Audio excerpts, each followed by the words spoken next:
Scout जीवनको यस्तो यात्रा हो जहाँ सेवा, अनुशासन र आत्मबलसँग गहिरो सम्बन्ध गाँसिन्छ। स्काउट बन्नु भनेको केवल गतिविधिमा सहभागी मात्र हुनु होइन, त्यो त आत्मा र मनले एउटा मूल्यमा बाँधिनु हो।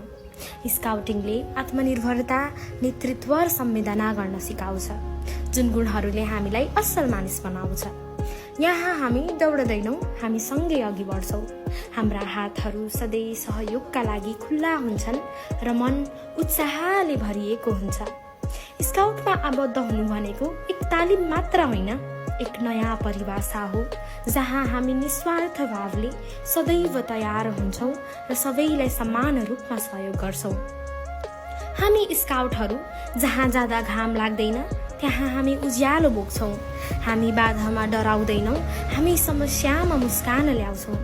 हामी हाम्रो 10 नियम र 3 प्रतिज्ञालाई मन, विचार र आत्मसातका साथ पालन गर्छौँ। तसर्थ स्काउट बन्नु भनेको हरेक चुनौतीलाई मुस्कानले जित्न सक्नुपर्ने हो। यो सेवा र साहसको साँचो मेल हो जहाँ नेतृत्व दृष्टि हुन्छ र सहयोग धर्म।